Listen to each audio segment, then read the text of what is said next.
통일교 특검을요.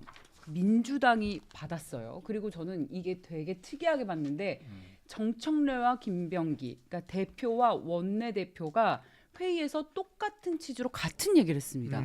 이건 늘상 있었던 일이 아니라 좀 이례적으로 봤거든요.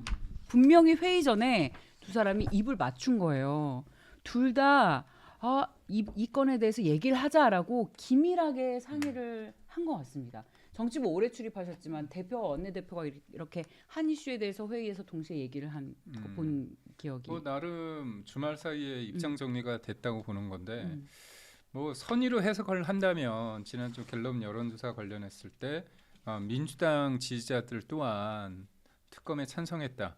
그런 분위기 속에서 그거를 뭔가 받아 안아서 한다. 이거는 이쪽에 어떻게 보면 그냥 하는 말씀이고요. 제가 볼 때는 견적을 뽑아 보니까 친문 쪽은 그러니까 친문 쪽은 쳐낼 수 있는데 굳이 따지자면 지금의 이재명 정부나 지금 민주당의 핵심이라고 할 수 있는 사람들은 크게 손해를 안 본다. 그래서 국민의힘이 이제까지 굉장히 압박을 했잖아요. 근데 알고 보니까 특검이 민주당 쪽 사람들이 많았는데 그거 가지고 밝히자고 하는데 알아보니까 자기네들 입장에서는 뭐 해도 크게 손해 보지 않겠다. 그러니까 친문, 왜냐하면 지방선거도 그렇고 이 2, 3년 후에 있을 총선까지 봤을 때 어차피 특히나 이번에 지방선거에 문재인 정부 때 공천을 받아서 단체장 하는 사람들이 있거든요. 근데 그 사람들 좀 내보내야 되거든요.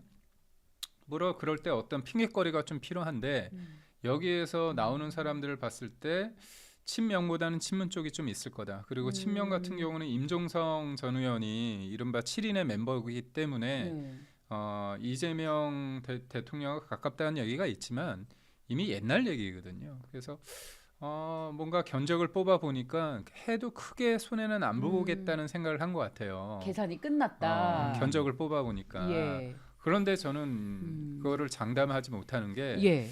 그거를 자기네들이 아무리 지금 경찰을 통해서나 아니면 기존에 있던 민중기 특검을 통해 가지고 나온 얘기 가지고 견적을 뽑아도 그 사람들이 했다고 했겠습니까? 그러니까 제가 볼 때는 지금 견적이 굉장히 본인들 입장에서는 객관적인 견적은 아니거든요. 그래서 우선은 좀 하자. 대승적으로 하자고 하지만 이게 저는 드루킹 특검처럼 갈 수 있다. 드루킹 특검이 어떻게 됐습니까? 그렇죠. 처음에는 김경수를 잡으려고 한 게 아니었잖아요. 맞아요. 근데 결론은 네. 바둑이를 잡은 거 아닙니까? 김경수.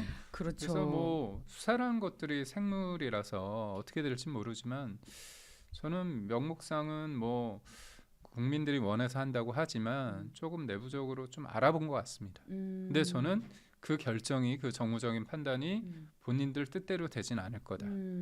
지극히 제가 통일교 관계자라고 본다면 예. 양쪽의 보험을 들었을 것 같거든요. 예. 어프로치를. 그런데 지금 윤석열 전 대통령이나 아니면 전임 정부 같은 경우는 이미 많이 속된 말로 죽었잖아요. 부관 참시해 봤자예요. 그렇다면 지금 살아있는 권력 그리고 저는 간과하는 게 여하튼 그 윤영호 전 본부장과 통일교 관계자가 41분짜리 녹취가 있는데 거기에 보면 그 내용이 있잖아요. 이재명 쪽에서 어머니 만나고자 한다. 정진상한테 알아보겠다. 그 내용이 있잖아요. 네. 그렇다면 저는 이재명 대통령이 참 어머니를 만날 수도 있지 않았을까. 참 어머니. 네. 참 어머니. 참 어머니가 이제 한학자 총재를 트루마더라고 얘기하잖아요. TM이라고 얘기하는데 그래서 제가 볼 때는 의외로 예상치 못한 데서 악재가 있을 수 있고요. 국민의힘 쪽에서 뭔가 나온다. 큰 의미 없습니다. 왜요? 왜요? 아니 계속 공격당했는데. 네. 그 그럼 특검. 이제 김 대변인 말씀대로 예. 국민의힘은 약발이 없죠. 왜냐하면 이미 쓰러진 이미 사람, 털렸어. 쓰러진 사람 한 번 더 자빠진다고 해서 뭐 충격받을 일이 없거든요. 근데 이게 박사함 앵커가 대단한 게 지금 왜냐면 보통 때는 정청래, 김병기도 입이 안 맞아. 그렇잖아요. 근데 이번에는 왜 그랬을까? 저는 이게 약간 이 그러니까. 벼랑 끝에 몰린 정청래 대표의 어쩔 도리 없는 선택일 수도 있다는 생각이 들어요. 왜 그러냐면 지금 정청래 대표는 이번에 대통령 업무 보고로 완전히 그냥 끝날 지경이야 지금. 이제 본인의 마이크나 본인의 카메라는 없어요. 근데 그러면은 반전성부수를 띄워봐요. 아니 지금 보세요. 지금 서울시장도 정원호 후보. 그다음에 이건 정청래 대표의 선거가 아니야. 네. 그다음에 대전 충남 통합은 강훈식, 그렇죠. 강원도는 우상호. 예. 그러면 뭐 그냥 정청래 대표는 완전히 꼬다는 보리짝이잖아요. 그런 느낌이죠. 근데 지금 저는 첫 번째 이게 왜 받아들이냐? 첫 번째는 여론. 여론을 무시할 수 없거든. 무섭거든. 김경희 대변인 말씀하신 대로. 두 번째로는 저는 뭐냐? 이게 일종의 빅딜이다. 지금 정청래 대표의 야심작은 정청래 대표의 입국 열차는 설국 열차는 떡국 열차는 팥죽 열차는 내란 전담 재판부에 노래를 불렀잖아. 예. 근데 이거 정말 건강 오리알 낙동강 오리알 되면 아니 지금 오히려 조희대 대법원장의 이 대법원에서 제시한 아이디어가 더 설득력이 있어요. 그렇잖아요. 예. 국가적 중요 사건 재판부 그다음에 이거는 무작위 배당 그러면 신속하게 운영할 수 있도록 아니 이거 하면 돼요. 근데 여기서 이거 싹 선택 받아버리면 정청래 대표 물 건너 가거든. 그러니까 여기서 저는 종합특검으로 가야 정청래 대표 뭐 말할 게 최근에 정청래 대표 목소리를 낼 데가 없어요. 없죠. 어디도 입국을 못해. 예. 그런 상황이 되다 보니까 그러면 아. 여러분들이 생각할 때 궁금한 건 김병기 원내대표가 왜 그랬을까? 네. 이 사람 요즘에 상태 안 좋아요. 왜냐하면 쿠팡, 맞아요. 팡팡, 파스타를 먹었잖아. 아, 또 이게 38,000원짜리로 우기지만 4명인가요? 우리 김경 대변인 아시지만은 뭐 70만 원이다 이렇게 얘기하면 뭔 소리예요? 저는 속이 안 좋아서 파스타 38,000원 파스타 저는 38,000원짜리 파스타를 먹어본 적이 없어요. 그래요? 아니 오. 38,000원짜리는 아니 우리 진짜 이 서민 배추도사는 고작이야 파스타는 저는 뭐 만 얼마짜리 뭐 비싸면 가까이 2만 원 가까이 가는 그런 파스타지 38,000원짜리 파스타 어디서 먹었길래 근데 속이 안 좋다 그랬잖아요. 속이 안 좋으면 안 먹어야지 아니면 본죽을 먹어야지. 근데 이게 특정 브랜드 이게 PPL입니까? 이렇게 쿠팡으로 네. 빨리 좀 광고 좀 주세요. 쿠팡으로 몰려 아니 우린 예. 아니, 특검? 우리는 N사를 밀어야 되는데 그죠? 근데 엔사 뭐지? 뭐요? 아예 알잖아요. 그 흥부 말고. 아. 네네. 근데 이제 그랬는데 별 얘기를 다. 이게 딱 들어오니까 예. 지금 김병기 대표도 원내대표도 아찔한 거야. 그러니까 정청래 대표로서는 이게 저는 왜 반전이 되냐면 네. 아까 김경희 대표 말씀 이게 어디로 튈지 몰라요. 그렇죠. 어디로 튈지 모르죠. 이른바 이게 저는 이게 통일교가 무서운 게 지금 일단은 어디 튀었냐면은 전재수잖아요. 근데 전재수로 끝날까? 그래 받을게. 근데 별로 이렇게 그 통일교에서 정청래 대표한테는 관심을 안 가졌을 것 같아요. 왜? 누가 정청래 대표를 핵심이라고 생각했겠어요. 아이고. 3년 전에 5년 전에. 아이고. 그렇지 않아요. 제가 의문의 일패. 분석을 하는 거예요. 네, 근데 맞습니다. 봐봐요. 예. 전재수, 정동영, 이종석 다 누구랑 관련된 사람이 임종성 대통령이에요. 만약에 파헤쳐 한학자 총재가 대통령과 뭐 찍은 사진이라도 이거 어떻게 될까요? 그러면 반전되는 거예요. 그러면 지금 내년 전당대회에서 김민석 내려오면은 10명 중에 9명 그렇게 생각 김민석이 되겠지. 그러면 정청래 대표를 김민석 다음 차기 당 대표가 공천 줄까요? 저는 절박해요. 정청래 대표는 지금 거의 진짜 벼랑 끝에 서 있어요. 이 사람은 그래 받을게. 아니 뭐 나야 뭐 더 손해 볼 거 없는데 지금 예. 손해 볼 거 없는데라는 사람이 예. 다름 아닌 정청래죠. 아. 게다가 지금 김병기 원내대표도 지금 여러모로 좀 몰리는 궁지가 있어. 궁지에 있어요. 그러니까 정청래 대표는 저는 반전 카드를 꺼내던 거예요. 받을게. 통일교 특검 받고 2차 특검 법안 내놓고 내놓고. 예. 그러면은 그런 식으로 얘기를 전개해 그러면은 나가겠다. 정청래 대표한테도 기회가 생길 수가 있어요. 그럼 생각을 해보세요. 지방선거에서 이게 통일교 특검이 터져버리면 대통령은 아찔하거든. 그렇잖아요. 누가 나올지 모르잖아요. 모르죠. 지금 정부에 예. 있는 사람. 예. 누가 나오게 되면은 대통령은 상당히 아찔한데 그때 그걸 수습할 사람은 정청래밖에 없을 거예요. 그러면 다 꺼져가던 정청래 대표가 이게 사실상 통일교 특검이 어떻게 되느냐에 따라서 예. 이건태, 강덕구, 또 유동철도 사실은 기반이 부산이잖아요. 그러네요. 이거 알 수가 없어요. 그러니까 이걸 딱 노리고서 정청래 대표는 기왕 나 죽을 거 객소리라도 좀 지르고 죽자. 이게 무서운 겁니다. 누군가 나는 그냥 어차피 끝난 목숨 한번 질러나 보자. 그럴 때 무섭잖아요. 저는 지금 이번에 통일교 특검을 받아들이는 것은 이렇게 해석하는 사람들 거의 없어요. 근데 예, 그러게요. 데이터로 분석하는 저로 봐서는 예. 거의 꺼져가는 불빛인 정청래 정청래. 대표의 반격이다. 저는 그렇게 봅니다. 아니 보면 오늘 박수현 수석 대변인이 뭐 언론사에 나와서 되게 길게 설명을 하는데 내용이 뭐냐면 주말 사이에 정청래 대표가 자기한테 얘기를 해서 이걸 받아야 된다고 얘기를 했다는 거예요. 근데 그 얘기를 굉장히 장황하게 설명을 하더라고요. 근데 만약에 그렇다면 이재명은 속된 말로 이제 뻑적지근한 거잖아요. 원하는 게 아닐 수 있다는 거죠, 그렇죠? 그러면 정청래가 조금 몰리다 보니까 손에 잡히는 거는 우선은 좀 터트리고 보자. 웬 전선을 조금 나에 대한 입지가 조금 좁아지니까 손에 잡힌 걸 우선 던져서 시선을 좀 돌리고 내 공간을 좀 만들자는 거잖아요. 근데 그 와중에 김병기 원내대표도 본인도 지금 좀 정신이 없고 궁지에 몰려 있으니까 그러다 보니까 예. 모든 것들은 상대적이기 때문에 나의 문제보다도 뭔가 크게 문제가 있는 사람들이 있으면 그 공간에서 이제 공간을 만든다. 그런 거 만약에 본다면 그야말로 그러면 이재명 입장에서는 굉장히 이거 간단치 않겠네요. 간단치 않아요. 제가 보기에는 이 통일교가 무서운 게 통일교도 역으로 지금 이제 정부가 수사에 들어가면 통일교 특혜 되면 통일교를 파헤치는 거잖아요. 네. 그러면 통일교는 가만히 있겠어요? 예. 통일교라는 이 조직 자체는 전 세계적인 네트워크가 있잖아요. 이건 또 다른 문제예요. 그러니까 통일교가 전방위적인 로비를 했으면 그것으로부터 자유로운 사람은 없는데 김경희 대변인도 아시겠지만 권력은 항상 핵심이에요. 예. 주변부에 있는 사람은 건드리지 않아요. 정청래 대표가 권력의 핵심이었다고 생각하는 사람은 없잖아요. 그러면 권력의 핵심은 누구일까? 그리고 지금 그 권력의 핵심은 어디에 가 있겠어요? 현 중부에 가 있겠죠. 예. 그러면 이걸 터뜨렸을 때 정청래 대표는 아니 생각해 보세요. 정치인으로서 김민석 총리가 8월 전당대회에 내려온다. 예. 그리고 선거는 대통령 주도로 진행이 되면 이게 뭐 이기나 지나 그건 다 대통령의 공이지 내 공으로 부각이 될 이유는 없을 거다.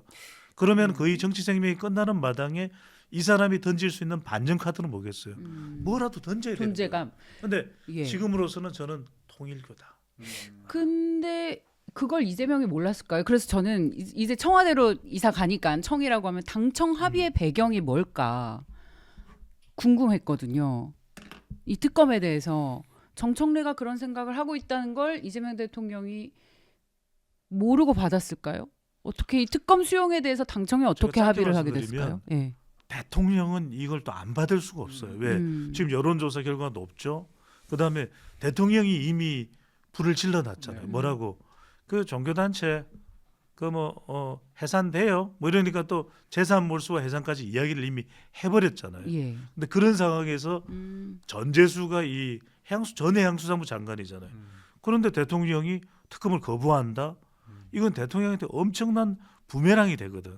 그럼 대통령도 어차피 받아들일 수밖에 없다라는 것을 주말 사이에 고민하고 또 고민했을 사람이 저는 정청래 대표일 가능성이 높다. 뭐 추론을 하는 거지만 그러면 이제 정청래 대표가 이걸 딱 받아들이면 국민의힘에도 요구할 게 생기는 거예요. 아니 우리도 받아들였으니까 종합특검 합시다. 예, 그리고 갑시다. 내란 전담 재판부도 갑시다. 사법부 안이 아니라 예. 자기 안을 관철시키는 것이거든요. 지금 그래서 그렇죠. 필리버스터를 장동혁 대표까지 나섰지만 예. 제가 아까 말씀드렸잖아요. 훨씬 더 설득력 있는 안은 사법부 아니에요.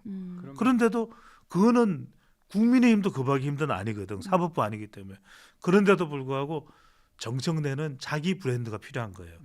봐라 이거 내란 전담 재판부 결국 내가 관철시켰다. 이게 중요한 거예요. 그러니까 통일교 특검 내주고 2차 종합 특검 추진을 위한 명분 쌓기의 과정일 수 있다. 그렇죠. 라는 말씀이시네요. 네, 저는 충분히 이해하고 저는 맞다고 보고 무엇보다도 정청래가 이렇게 지를 수 있는 건 뭐냐면 이른바 개딸이거든, 개딸. 그러니까 이재명이 개딸을 좌지우지하는 게 아니라 개딸들이 이재명한테 뭔가 길을 보여주는 거거든요. 그래서 뭐 이거는 확인하지 않았지만 김어준이라는 사람이 뭐라고 얘기를 했는지가 좀 중요할 것 같아요. 네. 김어준이 무조건 이거는 택도 없다, 턱도 없다 그런 얘기를 했는지. 턱도 없다. 물론 근데 박수현 수석 대변인도 그렇고 정청래 대표도 그렇고 굉장히 이거는 일고의 가치가 없다고 얘기까지 했기 때문에 시프트가 굉장히 빠르거든 사실. 그렇다면 하루 이틀 사이에 견적이 다 뽑혔나?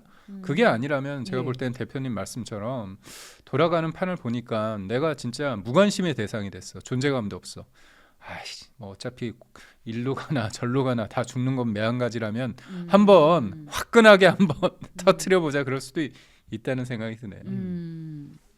이 사실 저는 궁금한 게 야당에서는 민주당이 태도를 바꾸는 진짜 이유가 뭘까에 대해서 맞아요. 긴장을 하고 있을 것 같아요. 그래서 송원석 원내대표도 오늘 대장동 시즌 2가 되면 안 된다. 그리고 이준석 의원도 적당히 물타기 시도하는 특검이 되면 안 된다라고 계속 얘기를 하고 있잖아요. 이런 부분에 대해서 경계를 계속 하고 있습니다. 아니 저는 네. 대장동 시즌 2가 되면 안 된다는 게 여당에 대한 비판일 것 같지만 저희가 반성을 해야 돼요. 뭐냐면 항소폭이라는 거 아, 그쵸. 간단한 문제잖아요. 맞습니다. 대장동 범죄자 남욱 편이냐 아니면 누구죠 이름 김만배 편이냐 김만배. 아니면 그봐요. 우리 국민 이렇게 편이냐. 잊혀지면 안 되는데. 이 간단한 질문이거든요. 예. 이 간단한 질문 가지고 저희가 특검을 해야 돼요. 근데 맞습니다. 아니 너 입장 바뀌어가지고 우리가 화내는 거에서 끝난다. 대장동 시즌 2냐 이렇게 되면 안 되고 저는 사람들이 이 통일교 관련한 특검도 특검이지만 대장동 특검 관련해서 해야 된다고 보거든요. 저는 이 부분도 여하튼 저쪽이 어떻게 본다면 자꾸 쓰는 게 뭐냐면 기다렸다는 거예요. 뭐 을지문덕에 살수대첩하면서 뭔가 수나라 군대가 들어오길 기다렸다는 거예요. 그래서 국민의힘과 개혁신당이 특검을 하자고 해서 들어와서 우리는 전략상 기다렸다가 같이 하자는 거라는 황당한 궤변을 쏟아내는데 저는 통일교 특검뿐만이 아니라 물 들어왔을 때 우리가 대장동 특검도 하자고 해야 됩니다. 저는 특히 항소포기 관련해서는 이건 간단한 거잖아요. 아니 대통령한테도 다시 묻는 거예요. 항소포기 그래서 동의하냐 대통령은 만배한테 진짜 만배 주는 거 동의하냐 묻는 거예요. 예, 그래서 예. 저는 특검은 통일교 특검 이렇게 되는 분위기라고 한다면 대장동 특검도 다시 살려야 된다. 그러니까 짧게 말씀드리면 좋습니다. 김경은 예. 대변인 말씀에 전적으로 공감하는 게 예. 그러니까 어디에 킥이 있는가를 알아야 돼요. 어디에 킥이 있느냐면 킥. 결국은 중도층이 따라올 수밖에 없는 킥이 있단 말이에요. 그게 뭐냐면 지금 통일교가 굉장히 이 국민의힘으로서는 차라리 어떻게 보면 역으로 또 아킬레스건이 될 수 있어. 그렇죠. 뭐냐면 어디로 튈지 모르죠. 통일교를 받아들인 또 다른 이유 중에 하나가 뭐냐면 이건 양쪽에 다 걸친다. 맞습니다. 그러니까 그러면 어차피 국민의힘도 빨려 들어올 수밖에 없다. 그러면 이게 오리무중 용두삼이 될 가능성이 있다. 그러면 중도층들은 여기에 집중을 해버리면 뭐가 잊혀져 버려요. 대장동이 잊혀질 수도 있어. 그러니까 지금 우리가 통일교 이야기하고 부처 업무 보고 시작된 이후에 재판 리스크라는 것이 빅데이터 상에서 확 줄어들었어요. 그러니까 이른바 이재명 플러스 김만배가 사라지고 있단 말이에요. 예, 맞습니다. 이게 조합이. 그다음에 또 예. 하나가 뭐냐면 김희어치엇이 사라지고 있죠. 우리 현지 전재수로 다가버렸잖아요. 현지 누나. 전재수로 다가버렸잖아요. 그래요. 시옷으로 갔지 예. 희어치엇이 아니야. 예. 그러니까 이게 초성 전쟁에서 완전히 이게 딱 돌림받기 하기 너무 좋은 거잖아요. 이게 중요한 거예요. 그러니까 김기현 대변인 말씀대로 끊임없이 이 소재들을 다 이게 부각을 시켜야 되는데 자칫 국민의힘이 이게 안 되게 되면은 정작 통일교로 왔는데 통일교가 가장 위험한 게 뭐냐면 통일교는 누구의 눈치를 가장 많이 볼 수밖에 없어요. 현 정부예요. 특히 어떤 부분 재산이에요. 무서운 게 뭐냐면 이재명 대통령이 정부 업무 부처 보고를 하는 그 순간에도 어디를 방문했어요? 국세청. 국세청을 방문했어요. 임강현 국세청장은 민주당 의원 출신입니다. 비례대표. 만면에 미소를 띠면서 국세청 완전히 두 사람의 꿀이 뚝뚝 흘러요. 네. 임 청장 알죠? 우리나라요. 국세청이 뜨면은 누구라도 다 잡을 수 있어요. 국세청이 뜨면 통일교도 잡을 수 있고 예. 그 다음에 충정로도 잡을 수 있고 다 잡을 수 있어요. 못 잡는 사람 없어요. 임 청장, 그래요. 눈빛을 이게 무서운 거예요. 통일교가 제일 무서운 게 뭘까요? 누가 찍혀서 나가는 게 아니라 지금 이 통일교 인프라에 깔려 있는 그 돈, 현금만 금고에 280억이죠. 이건 돈도 아니에요. 지금 생각하는 예상되는 자산 비율이 3조 원. 근데 이거는 공개적인 겁니다. 전 세계 네트워크, 인프라망, 미국의 워싱턴 타임즈 14개의 학원, 이 사학 얼마겠어요? 얼마나 될까요, 진짜? 이게 전 어마어마한 세계적으로 거예요. 근데 이걸 뒤질 수 있는 것이 네. 교육부 감사 들어가고 국세청에서 세무사찰 들어가면 예. 이건 걷잡을 수가 없어요. 그러니까 대통령은 그걸 확실한 걸 쥐고 있으니까 그래 정청래 한번 해봐 이렇게 되는 거죠. 이게 무서운 거예요. 이 특검이 이제 만약에 진행이 된다 해도 누가 임명을 하냐에 따라서 또 결과가 많이 바뀔 수도 있잖아요. 특검 법안에 대한 힘겨루기가 계속 될 것 같습니다. 누가 추천을 할 것인가 뭐 이런 것에 대한 타협과 조율을 잘 해야 될 텐데 어떻게 전개가 될까요? 우선적으로 예. 오늘 여야 지도부가 만나서 서로 간의 추천 방식이나 수사 대상 관련해서 논의를 할 줄 알았는데 네. 헤어지면서 뭐라고 얘기하냐면 각자 법안을 만들어서 그 다음부터 얘기를 하는 겁니다. 그러니까 지금 같이 조율을 해서 법안을 같이 만드는 게 아니라 국민의힘 법안 네. 그리고 민주당 법안을 만들어서 네. 그 법안을 가지고 조율을 하자는 거지. 수정 법안을 내자. 법안을 내자는 건데 우선은 제가 볼 때는 국민의힘과 민주당이 지금 결부돼 있으니까 우선은 제3자 추천이 되거나 아니면 양쪽이 배제된 상태에서 조국 혁신당하고 개혁신당 그쪽에 있는 소수 정당이 추천하는 방식이 둘 중에 하나일 겁니다. 네. 설마 여기에서 민주당이 들어가거나 국민의힘이 들어갈 가능성은 좀 적다고 보고 수사를 하는 방식은 민중기 특검의 여러 가지 상황을 다 모든 문제 예를 들어서 본인이 미공개 정보 가지고 투자했던 거 그리고 양평 공무원 관련해서 겁박해서 안타까운 사고로 이어진 그거 근데 그것까지 하느냐 마느냐를 가지고 개혁신당하고 국민의힘이 얘기했을 때 그거는 나중에 하더라도 우선적으로 민중기 특검이 전재수하고 임종성 등 사람 얘기를 들었는데 묵혔던 거 소위 말해서 이제 선택적 수사 기소한 부분과 그 다음에 통일교의 지금 문제 요거를 하자는 거라서 제가 볼 때 요 정도 차원 근데 민주당 입장에서는 네. 덮은 부분은 좀 하지 말자 예. 그럴 가능성이 좀 있죠. 뭉갠 부분. 그러니까 이게 네. 시간이 걸릴 수밖에 없어요. 지금 벌써 우리 12월 말이잖아요. 이제 논의되고 1월 되면 뭐 신년 인사한다고 제가 보기에 빨라봐야 설 명절 이후예요. 그럼 3월 달. 그러면 바로 지방선거 국면으로 들어가기 때문에 그쵸. 그것도 생각한 거야. 생각보다 이게 문객이 빨리 진행되기 힘들 거다. 저는 이 특검을 누구로 정하느냐인데 사실 이게 이렇게 정하면 빨리 될 수 있어요. 그냥 제3자. 왜냐하면 이걸 국힘이랑 민주당을 빼고 선택하는 것도 그러면 지금 개혁신당 얘기하는데 개혁신당 5당이에요. 3당이 조국혁신당, 4당이 진보당, 숫자로 5당이 개혁신당이거든. 그럼 개혁신당도 안 돼. 그러면 이걸 제3자로 가져간 다음에 대한변협에서 민변을 제외하고 3명을 추천받아서 대통령이 임명하는 식이 제일 좋아요. 어떤 특정한 당의 당적이나 또는 당에 소속된 뭔가를 맡았던 적이 없던 사람 3명을 추천받아서 그런 다음에 대통령이 탁 선택을 하면 빨리 갈 수가 있거든. 그러니까 이런 거 생각을 안 하는 거야.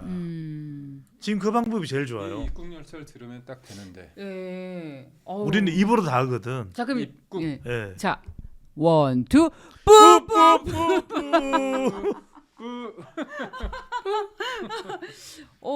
지금 말씀하신 3자 추천 그렇죠. 방식으로 할 가능성이 근데 있어요? 높아요? 저는 가능성이 있다 봐요. 그럼 결론은 누구한테 유리한 것도 없이 그나마 없죠. 공정하게 어디로 불똥이 튈지 모르니까. 예. 그런데 이걸 예. 가지고서 사파 싸움을 할 거라니까. 음. 그래서 저는 아무리 빨라야 구성되고 이러는데 예. 3월 초에 시작. 그럼 구성되면 한 3월 말. 왜 빨리 안 해? 그러면 4월 달부터는 시작할게요 하는데 이미 지방선거로 다 이게 모드가 옮겨져 가버린다. 예. 그때는 우리 입국열차도 와서 김기영 배추도사가 계속 우리가 지역구 이런 거 광역단체 이런 거 분석하지 이거 이야기할 시간이 없을 거예요. 그러면 또 그냥 이렇게 우리가 이렇게 통일교에 대해서 논의를 하면서 지방선거에 큰 영향을 미칠 거라고 매일매일 머리 싸매면서 논의하고 있지만 슬슬 잊혀질 가능성이 그러니까 이런 거 다 아니까 이렇게 있다. 하라고 하는 거잖아요. 다 그러니까 아까 계산이 이야기했잖아. 끝났네. 그냥 계산이- 뭉개겠다는 민주당의 생각인 거네. 주판을 다 안 되죠. 튕겨봤어. 우리가 그렇게 놔두지 네. 않습니다. 근데 예. 이게 예. 언론의 속성이 예. 그러니까 집권 여당이 잘 할 수 있는 게 사실 이슈를 이슈로 덮는 거거든요. 악재를 이슈로 덮는 건데 지금 이재명 대통령이 업무 보고 관련해서 제가 볼 때는 대통령의 어떤 이미지, 안정감, 무게감 그거는 그냥 갖다 버렸어요. 사실 그거보다는 본인이 지금 신나가지고 놀이터라고 생각해서 하는데 예. 비판을 하는데 크게 한 게 있어요. 뭐냐면 기존에 있던 모든 이슈를 가렸어요. 그래서 우리가 아까 얘기했던 대장동 관련해서 그 이후에 대장동. 말씀하신 것처럼 김현지 나왔었고 예. 장경태도 있었고요. 또 조진웅도 있었고 음. 수많은 사람들이 있었어. 그런데 다 잊어버렸네. 업무 보고하면서 그냥 이렇게 가린 거예요. 결국은 뭐냐면 집권 여당과 이제 정부 측에서는 여하튼 본인들이 스피커로서 특히나 여대 야소 국면에서는 이렇게 할 수 있다는 거예요. 그래서 지금은 통일교 문제가 큰데 또 새로운 게 터질 수 있어요. 근데 그러다 보면 이제 언론의 속성상 그때 따라가다 보면 어떻게 보면 가장 본질적인 거. 네. 그래서 어떻게 보면 이 통일교도 중요하지만 우리가 내란 전담 재판부 이게 엄청난 거거든요, 사실. 헌정 질서를 유린하고 자기 혼자 살겠다. 그리고 유는 무조건 유죄. 네. 이재명은 무조건 무죄를 만들기 위해서 시스템 자체를 그냥 속된 말로 거덜내고 있는 거거든요. 그래서 이 부분인데도 사람들이 자꾸 뭔가 위헌성 조금 없앴다. 근데 본질적인 건 바뀌지 않은데도 불구하고 뭔가 민주당은 하고 있는 것처럼 보인다는 거. 그래서 이게 참 어려워요. 그래서 이제 통일교도 신경 써야 되고 이거 사법 거덜내는 것도 신경 써야 되고 대장동도 신경 써야 되고 참. 그렇죠. 저희가 계속 이슈를 끌어올려야 하는 이유들입니다. 입국열차가 있지 않겠습니다.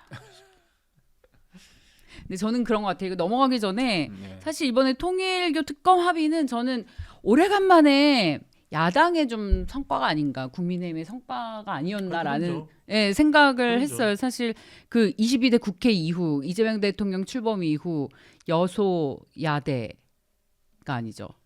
여대야소. 여대야소. 이게 언제 기자 생활을 했는지에 따라서 언제 주로 음. 살았는지에 따라서 입에 붙는 말이 달라. 뿌뿌뿌뿌. 감사합니다. 네. 여대야소 속에서 사실 이 국민의힘, 그러니까 야당이 할 수 있는 일이 별로 없었잖아요. 그랬는데 이번에 사실 그거 기억나세요? 예전 아까 드루킹도 말씀을 하셨는데 김성태 원내대표 시절에 이 드루킹을 그 관철시키기 위해서 단식하고 병원에 실려가고 하면서 그렇죠. 겨우겨우 얻어내셨잖아요. 근데 이번에는 단식도 안 했고 삭발도 안 했고 그런데 이 통일교 특검에 대한 합의가 이루어졌습니다. 저는 이게 야당이 이뤄낸 간만에 그래도 성과가 아닌가. 그러니까 제일 중요한 거는 이제 정치적 효능감이죠. 무엇보다도 이제 개헌과 탄핵을 거치면서 국민의힘 쪽에서는 무기력함이 있는 게 사실입니다. 근데 문제는 이 무기력함이 역설적으로 상대를 좀 오만하게 하는 부분이 있고 또 수사 등 그렇고 모든 것들이 권한을 가졌을 때 사실 그 다음에 권한이 있다는 게 역설적으로 책임이 많다는 거잖아요. 그래서 지금의 그 민주당과 이재명 정부가 굉장히 해피한 이 시점이 좀 지나면 결국은 책임의 시간으로 오는 거거든요. 그랬을 때 저는 분명히 우리한테 기회가 있다고 보고 앞서 말씀을 드렸지만 이 특검 대장동 항소포기 특검 관련해서 뭔가 계기를 마련해서 이걸 끌어내려서 싸워야 된다고 봅니다. 왜냐하면 이거는 이재명 대통령의 그 재판 그냥 막연하게 재판 빨리 진행해야 된다, 다시 진행돼야 된다 이 얘기만 하면 너무 단선적이야. 그렇지만 항소포기는 이재명 대통령의 그러니까 대장동幹部가 이재명이라는 걸 사람들이 알아버렸잖아요. 그렇지 않으면 이재명이 저는 정성호 법무장관을 조인트 까야 된다고 보거든요. 네. 그렇잖아요. 아니 나는 쟤네들과 사는 건 없는데 왜 너가 소위 말해서 신중히 검토하라고 해서 항소 포기를 만들었느냐. 그러면 제가 만약에 대장동 일당이랑 전혀 관계가 없다? 그럼 전 정성호 법무부 장관 조인트 까고요. 해임시킵니다. 오. 아니 대장동幹部가 이재명이란 걸 다 알려버렸잖아요. 예. 그래서 저는 이 문제는 끝까지 우리가 쌓아야 될 대목이다 이렇게 보고 지방선거 전략이죠 이것도. 네. 김기현 대변인 말씀에 저는 시간은 없지만 이 말씀 꼭 드려야 되는 게 예. 이슈 파이팅이 중요합니다. 이슈 파이팅. 저는 이제 30년 이상을 데이터 분석만 해온 사람이니까 이슈 파이팅을 무엇을 하느냐에 따라서 대중이 움직여요. 근데 첫 번째 중요한 것은 예. 지금 그걸 핵을 찔러야 돼요. 핵을. 부동산입니다. 부동산이잖아요. 결국은 나무가 김만배도 대장동도 부동산입니다. 그러니까 그렇죠. 이 부동산에 대해서 지금 토지거래 허가 구역을 지정을 하는 바람에 젊은이들의 부동산 꿈이 사라져요. 저는 이걸 바꿔놔야 돼요. 이걸 바꿔놓을 수 있는 거기에 대해서 장동혁 대표도 우리 김기현 대변인도 단식을 할 수 있느냐. 이게 아니면 단식이라는 게 결연한 의지거든요. 맞습니다. 그걸로 이제 공감대를 얻어내는 건데 저는 부동산 그 부동산에 뭐가 있습니까? 핵심이 대장동이에요.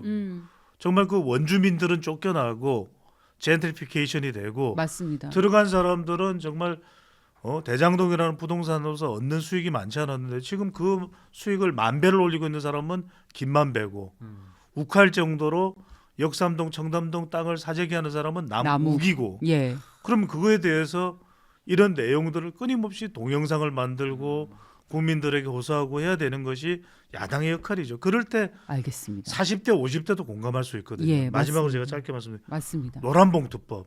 아니 이거는 제가 말씀드리는 게 맞습니다. 노란봉투법은요. 야, 제가 진짜. 근로자들을 폄하하라. 예. 대한민국의 근로자들을 타도하라. 이 이야기를 제가 이야기 드리는 게 아니에요. 근데 기업들이 다 망하는 상황을 만들어 버리면 근로자고 무슨 소용이 있습니까? 근데 암참의 제임스 킴이 그 이야기를 해요. 노란봉투법 제발 하지 마라. 얼마든지 다른 법이 있다. 조정할 수 있는 게 노란봉투법을 하면 있는 외국계 기업들도 나갈 것이다. 근데 실제로 나가요. GM 정비센터가 나갈 생각을 하고 있고 국내로 들어오게 됐던 그런 연구소들이 그럼 안 들어갈게. 그러니까 이게 이따가도 우리가 이야기할 주제거든요. 외국 기업들이 한국에 투자할 게 지금 그렇게 외국의 유수 기업들이 한국에 투자할 게 이런 러시가 이루어집니까? 없어요. 오히려 국내 기업들이 이렇게 법이 될 거면 심지어 현대자동차 노조는 주 35시간 이야기를 노동 시간을 이야기해요. 그러면 이제는 로봇이 자동차 만들고 외국으로 나가서 미국 가서 기업하겠다는 생각을 하는 기업들이 많을 수밖에 없어요. 여기에 대해서 정말 국민의힘이 총대를 메고 노란봉투법은 안 됩니다. 근로자들 권익 보호해야 되죠. 하지만 네. 이건 아닙니다라고 할 때는 공감대를 형성할 수 있다는 예. 말씀드리는 거죠. 자, 잊지 말자 대장동. 잊지 말자 노란봉투법. 뿌뿌뿌뿌. 네. 맞습니다. 감사합니다. 그렇게 계속 이슈를 상기시켜야 돼요. 자, 지금 계속 그 데이터 말씀을 하셨으니까 다음 이슈를 넘어가면서 이 얘기를 잠깐 해볼까요? 예. 리얼미터에서 나온 그 여론조사 결과를 보면 이재명에 대한 지지율이 53.4%인데 이게 지난주보다 0.9%포인트 떨어진 거고 민주당 지지율이 44.1%, 국민의힘이 37.2%인데 이게 여기서 유의미한 게 최근에 12월 들어서 이슈들이 굉장히 많았잖아요. 민주당은 1.7%포인트 떨어졌고 그 사이에 국민의힘이 2.6%포인트 올라갔습니다. 그러니까 여전히 민주당이 절대적인 수치는 높지만 양당의 격차가 10%포인트 이상이었는데 6.7%까지 줄었어요. 그러니까 국민의힘이 12월 달 들어서 지지율 면에 있어서 그래도 힘을 많이 내주고 있다는 얘기죠. 이게 보면 우리 대표님께서 이제 킥 얘기도 하고 부동산 말씀도 하셨는데 결국은 이제 중도 쪽 사람들이 관심이 뭔가 봤을 때 저는 개별적인 어떤 분야도 있을 수 있지만 약간 사람들이 이거는 좀 심한 거 아닌가 그런 생각을 하는데 그게 뭐냐면 오만이라고 전 생각이 듭니다. 뭐 이재명 대통령은 업무 보고하면서 그거를 넷플릭스로 좀 표현을 하시지만 사람들이 의외로 내용보다는 그 태도를 많이 보거든요. 근데 그 태도에 있어서 이른바 인천공항공사 사장 관련해서 표현이 그렇잖아요. 말이 길다, 옆으로 샌다. 왜 나보다 모르냐. 뭐 그런 말투. 맞습니다. 예. 그리고 또 이런 상황에 대해서 넷플릭스보다 이게 재밌다고 얘기를 하잖아요. 그리고 본인은 그러니까 이재명 대통령이라는 사람이 뭐 표현이 좀 거칠 수 있습니다. 근데 기본적으로 보면 전과가 그 검사 사칭에다가 재판받는 게 위증교사에다가 예. 그리고 이번에도 공직선거법 허위사실 공표죄 이게 뭐 쉽게 말해서 선거 때 거짓말했다는 거잖아요. 근데 이게 유죄 판단이 나왔잖아요. 그런데 왜 이재명 대통령이 말이 현란하냐? 본인이 통계치를 숫자를 많이 인용합니다. 제가 예전에 그 KBS에 있을 때 이재명 당시 후보 그때는 2017년 대선 때죠. 예. 그때 KBS에 와서 제가 의전을 했는데 그때 보니까 말이 현란해. 근데 생각해 보면 틀린 팩트가 많아요.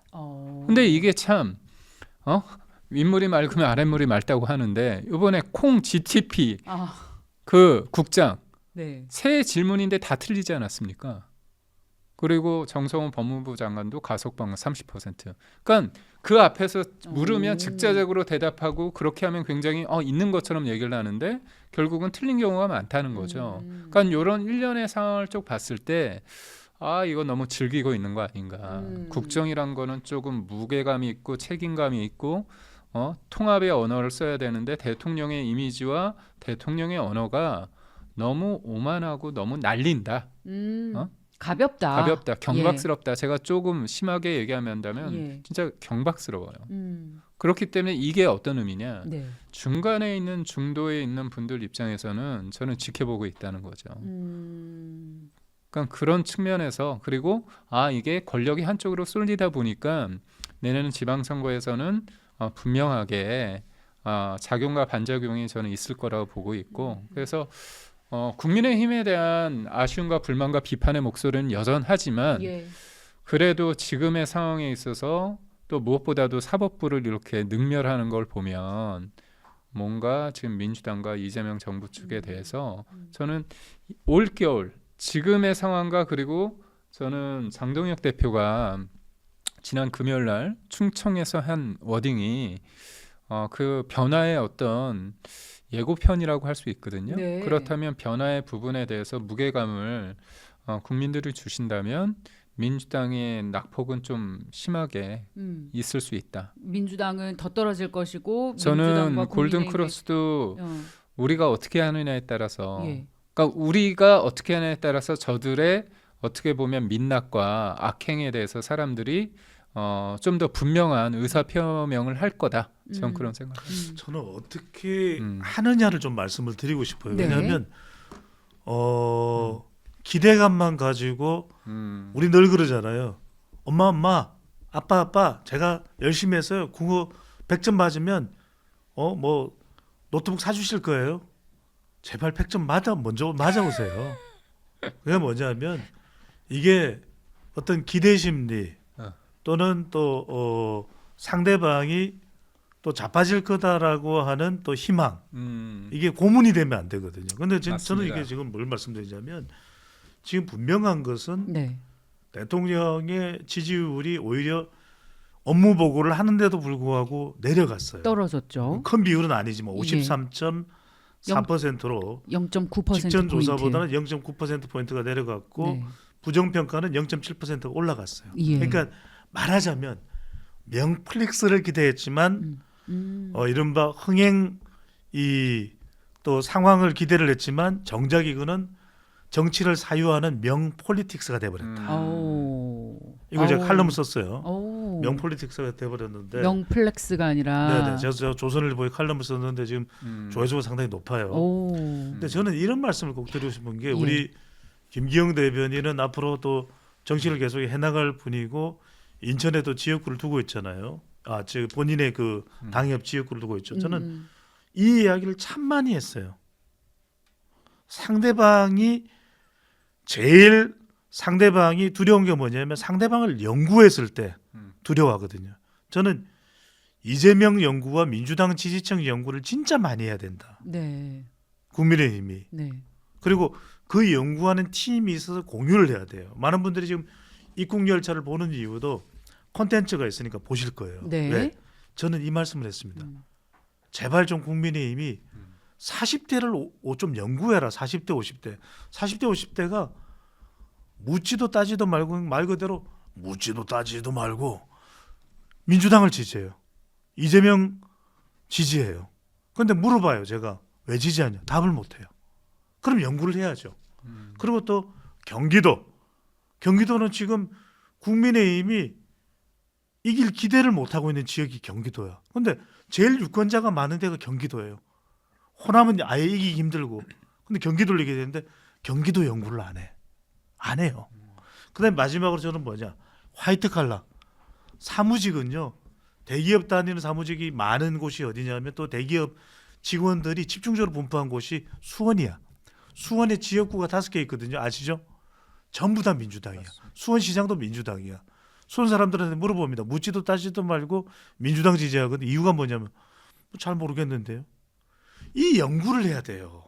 이 연구를 통해서 이 사람들이 흔들리게 만들면 40대가 흔들리고 경기도를 흔들리고 예. 그다음에 화이트 칼라가 무작정 지지하는 것이 아니라 뭔가 국민의힘이 꺼내놓았을 때 마음이 흔들리는 거예요. 쉽지 않아요. 왜냐면 제가 딱 그 나이잖아요. 아니 쉽지 않지만 딱 그 나이. 그럼 포기할 거 이 포기해 가지고는 안 돼요. 아니 뭐 포기하자는 얘기는 아니고. 연구- 저도 생각해 보면서 야 근데 진짜 쉽지 않겠다. 아니 어렵지만 이거 수도권에 연구해야 사는 돼요. 저는 40, 50대. 이거 연구하라는 이야기를 예. 8년 전부터 했어요. 연구 아니 소장님이 해주시는 건 어때요? 그래서 제가 하겠다는데 연락을 안 해요. 연락을 안 해. 아니 여러분, 이야기를 들어보세요. 제가 네. 8년 전에 이 연구해야 된다고 쓴소리를 한 이후부터 예. 아예 세미나하고 뭐고 아무 자리에 저를 안 불러요. 아. 왜? 쓴소리를 하니까. 저 새끼는 쓴소리를 하니까. 삐. 네네. 네. 근데 그럼 연구 결과 살짝만 좀 저희 지금 갑자기 뭐 딴 얘기를 하고 있지만 이건 지금 국민의힘의 쇄신을 위해서 아주 더 중요한 얘기이기 아니, 그래서 때문에 우리가 그 예. 이야기 많이 하잖아요. 예. 선거에 뭐가 중요하냐? 예. 중수청이 중요하다. 중도청, 수도권, 청년청이잖아요. 아니 다 알죠. 근데 그러니까 그 연구를 해야 된다니까요. 그래서 연구해 보니까 뭘 잡아야 돼요? 아니, 부동산 그걸 제가 무료로 할 수가 없죠. 저도 돈이 많이 들어갔을 텐데 인사이트인데 인사이트 K잖아요. 다음에는 그런 이슈로 중도 수도권 그런 40, 50대를 잡기 위한 브레인스토밍을 저희 한번 해보시죠. 해야죠. 입국열차. 왜냐하면 저희가 매주 금요일 날 오전 8시에 우리 최준영 앵커가 청년 정치인들과 함께 토론을 하는 프로그램을 새로 시작했어요. 맞아요. 네, 야 역시 다 파악하고 계시는군요. 근데 빠꾸, 노빠꾸. 야 역시. 책극마의 노빠꾸. 예 맞아요. 지금 책극마의 노빠꾸가 예. 근데 생각보다 반응이 좋아요. 탁장이의 노빠꾸보다 더 잘 될 거예요. 예. 탁재훈 좋습니다. 그럼 앞으로 40, 50대도 한번 해보시죠. 네. 중요합니다. 그 이슈와 맞물려서 그런 40, 50대가 가장 많이 보고 듣는 라디오 뉴스쇼가 뭐냐. 바로 CBS 김현정의 뉴스쇼 얘기를 해보려고 합니다. 이게 저도요 아침에 일어나자마자 모든 시사 뉴스를 다 보거든요. 이제 라디오, 그다음에 TV, 뭐 유튜브 이런 거 웬만한 인기 있는 것들은 다 봅니다. 근데 김현정 뉴스쇼가 언제부터 시작했는지 아세요? 무려 2008년이에요. 제가 20대 때. 그때부터 보면서 딕테이션을 해서 읽을 정도로 그녀의 진행을 참 좋아하기도 했었는데 갑자기 하차를 하게 됐습니다. 저희가 이 뉴스를 선정을 하면서 저희 내부에서도 이거 너무 음모론인 것 같은데 이건 좀 빼자라고 하는 시각들도 있었지만 굳이 가지고 온 이유가 있습니다. 그 김기능 대변인께서도 KBS에 계셨고 저도 언론에 있었고 우리 소장님께서도 지금 많은 프로그램을 진행을 하고 계시잖아요. 많은 분들이 실제로 궁금해합니다. 진행자가 바뀌는 건 정말 정권이 바뀔 때 외압이 있느냐. 정말 대통령이 여기에 대해서 의견을 얘기를 하고 그것이 관철이 돼서 실제로 앵커가 바뀌느냐. 많이들 물어보세요. 우선적으로 올 2월인가요? 이재명 대통령이 자기 페북인가 그 SNS 상에 올렸죠. 올려서 뭐라고 얘기했냐면 올린 부분에 대해서 뭐라고 얘기를 잠시만요. 예. 페이스북에 이렇게 얘기했습니다. 김현정의 뉴스수가 왜 대체 민주당과 이재명에게 올해 이렇게 심하게 했나 했더니 이런 악의적 프레임이 다 있었던 모양이다. 이거를 페이북 글을 올렸다가 1시간 만에 삭제를 했었어요. 근데 그때는 뭐 잘못 올렸다고 얘기를 했는데 그 이후에 이재명 대표가 MBC 100분 토론 갔을 때 뭐 내 마음을 뭐 반영한 거다 이거 사실상 인정을 했거든요. 싫어요 이렇게 말했어요. 예. 그러니까 저는 싫어요. 예. 그 얘기를 했죠. 그런데 이제 요번에 김현정의 뉴스쇼가 16년 만에 이제 하차를 하는데 그게 영향을 줬는가? 둘 중에 하나죠. 네. 뭐 이재명 대통령이 그 전이든 그 이후에 연락을 직접 했거나 아니면 그 주변 사람들이 무언의 압력을 했거나 아니면 개딸들이 이른바 그 게시판이나 그런 데 전화를 해가지고 공격을 했거나 그런 가능성 중에 하나는 되지 않을까요? 제가 이 말씀을 왜 드리냐면 네. 예전에 그게 있었습니다. 보면 그 경기 방송이 있었는데 2018년인가 19년도에 그때 기자 청와대 출입 기자가 뭐라고 했냐면 문재인 대통령 그때 기자회견 때 기자회견 때 기억나요. 저거였어요. 자신감이라는 표현을 썼죠. 맞네. 이거 예. 현 경제 정책에 대해서 기조를 바꾸지 않고 예. 변화를 갖지 않으시려는 그런 이유에 달고 알고 싶습니다. 예. 무슨 그 자신감은 어디에서 나오는 것인지 그 근거는 무엇인지 단도직입적으로 맞아. 여쭙겠습니다 했는데 김혜령 기자. 맞습니다. 예. 김혜령 기자가 그거 하고 나서요. 예. 그 이후에 경기방송 문 닫았습니다. 문 닫았습니다. 실제로 아예 문 방송을- 어떻게 닫았냐면 그때 2019년 말에 방송 허가 유효 기간이 끝나서 제 허가 승인을 받아야 되는데요. 점수에서 3점 모자랐죠. 근데 그게 점수를 매겼습니다. 그런데 평상시에는 10위권 안에 들었다는 거예요. 종합 심사가 경기방송이. 예. 근데 그때는 제어가 평가 143개 방송사 중에 가장 낮은 점수를 받았다고 합니다. 그러니까 뭐 외압이 없었다고 말할 수 없는 아니 이거는 제가 볼 때는 당연히 외압이 있다. 문재인 정부 때. 그래서 저희가 얘기를 합니다. 문재인 정부가 문 닫았다고 얘기를 하는 거죠. 그러니까 방송에 대해서 이제 제 허가 요 심사를 받거든요. 승인을 받는데 거기에서 압도적으로 점수가 낮았고 예년에 비추해서 이례적으로 그때 경기방송이 평상시에는 종합심사평가에서 10위권에 드는 내실 있는 방송국이라는 평가를 받았는데 그때 이후로 심사위원들이 하는 제허가 평가가 143개 방송사 중 가장 낮은 348점. 그리고 3점 모질라서 그래서 지금 꼴찌? 아니 이재명 대통령께서 업무 보고 때 네. 요즘 종편 뭐 아, 유튜브냐 뭐 그런 식으로 얘기했잖아요. 종편이 지금 종편에서 앵커들이 네. 좀 민감해합니다. 말을 함부로 못 하겠네요. 아니 당연하죠.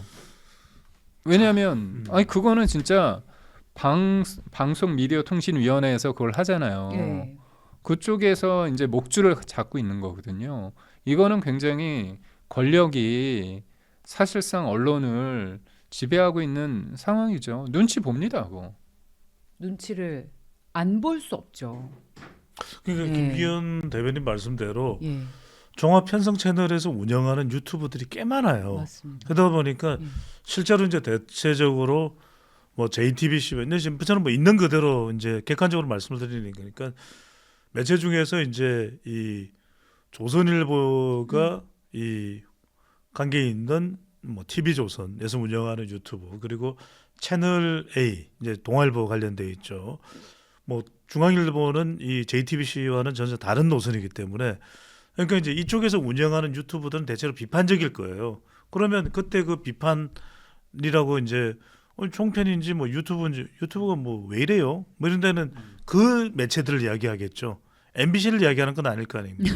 JTBC를 이야기하는 건 아니고 제가 뭐 예. 그렇게 대해서 꼬치꼬치 부연 설명하기는 그런데 이렇게 봐요. 저는 뭐냐면 결국 김현정의 하차는 압박이 계속 누적돼 왔을 것이고 유형 무형에 그렇죠. 그게 이제 피로로 쌓였겠죠. 네네. 그게 교체할 수밖에 없는 상황인데 저는 시점과 성격으로 봐요. 하나는 보면 보통 앵커가 바뀔 때는 편성에 중요한 분기점이 있어야 돼요. 그러니까 이제 정기 역시 편성이거나 방송 전문가 다 아니면은 다우십니다. 보통 이 시점상으로 앵커들이 정치 시사 쪽을 하는 사람들은 선거가 분기점이 돼요. 그러면 김현정 앵커가 지방선거까지는 지금 사실 지방선거 모두도 굉장히 중요한 현안들이 많잖아요. 근데 지금 여기서 중간에 지금 아주 애매모호한 시기에 하차를 한다. 그건 사실 연말이다 하더라도 납득이 잘 안 가요. 연말에 그만두고 연초에 바뀌는 구조가 아니란 말이에요. 그러면 적어도 지방선거를 마무리하고 앵커 교체가 된다고 그러면은 이해가 될 수도 있고, 근데 그렇지 않다라는 거. 그다음에 교체되는 사람이 누구냐가 중요해요. 그럼 대체로 김현정을 평가할 때 CBS의 지금 아침 시사와 저녁 시사의 구조가 대체로 좀 더 보수적인 성격을 담고 있는 김현정, 저녁에는 좀 더 박재홍이 그러니까 덜 보수적인 그렇죠. 예. 시점을 가지고 있는 박재홍 앵커란 말 이렇게 이분화돼 있었죠. 그런 인식이 근데 있군요. 지금 이제 박박 시스템으로 바뀌어요. 그 보도가 됐죠. 박성태가 한다고. 예. 근데 박성태가 누굽니까? JTBC 이 기자 출신이죠. 뉴스룸 앵커 출신이에요. 예. 그리고 최근에 이제 활동하는 걸 보면은 대체로 좀 아무래도 민주당 쪽에 가깝다고 보는 시각들이 많아요. 그쪽 그러면 패널로 나오죠. 그러면은 아침과 저녁이 비슷한 성향이 돼 버려요. 그러면 CBS가 이런 선택을 하는 배경이 뭘까를 가만히 보면 지금 그렇게 되면 아침 방송의 성격이 바뀌어 버려요. 자, 아침 방송에 라디오는 아니지만 라디오 같은 구조로 가장 많은 동접자를 끌어들이는 데가 김어준이란 말이에요. MBC는 김종배예요. 그럼 지금 BBS는 금태섭 전 더불어민주당 의원이에요. 네네. 그다음에 SBS만 그 김태현인데 김태현은 네. 약간 국민의힘에서도 양쪽 시각을 다 견제한단 말이에요. 왜냐하면 예. 이 장동혁 대표 시각과 한동훈 전 대표 시각을 다 가져가요. 그러니까 이거는 완전한 보수라고 보기는 힘든 구조잖아요.